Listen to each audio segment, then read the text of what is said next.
Why Indians worship cobras, and what's the secret sound that summons them? What if I told you there's a sound so powerful, it can summon a cobra from its hidden lair? A tune that makes a deadly serpent sway hypnotically, almost like it's dancing. And what if this serpent is worshipped by millions? Welcome to Sounds Crazie, the channel where we explore the world's craziest stories. Today we're diving into India's mystical bond with cobras, and the secret sound that seems to call them. Imagine a man sitting cross-legged in the middle of a bustling street. A woven basket in front of him, a flute in his hands. He plays one haunting tune, and a cobra slowly rises, swaying as if hypnotized. But what if I told you? The snake doesn't even hear the music. In fact, snakes don't have external ears, they're deaf to airborne sound. So how does the cobra respond?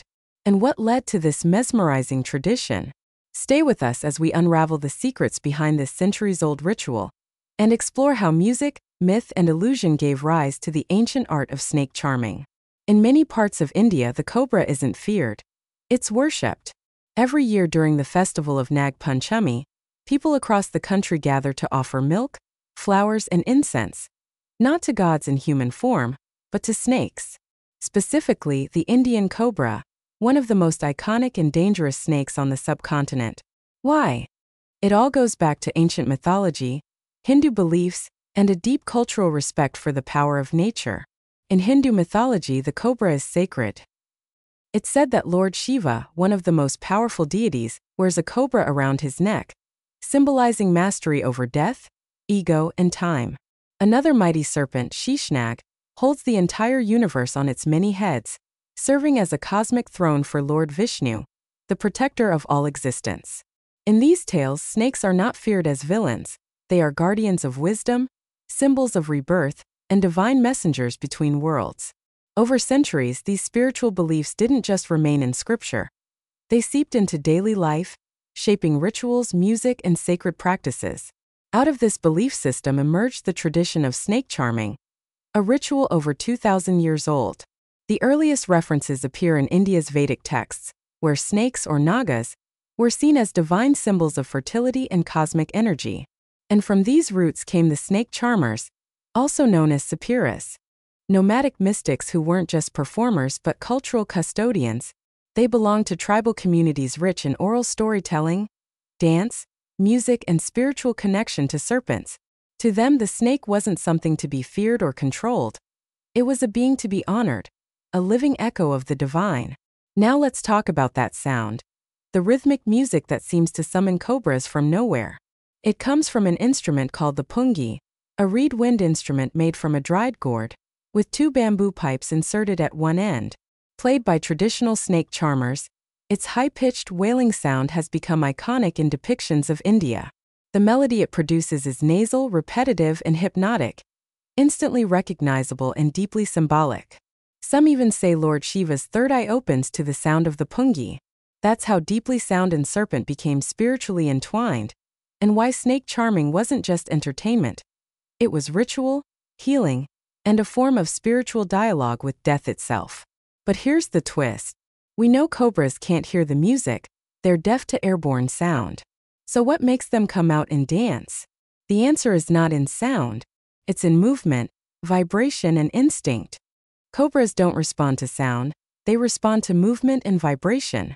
Though they can't hear airborne music, they sense low-frequency vibrations through their jawbones, which remain in contact with the ground. They track the sway of the Poongi, the subtle shifts in the charmer's body, and interpret them as potential threats. The rising posture, the flared hood, the slow sway, these aren't signs of hypnosis. They're defensive instincts.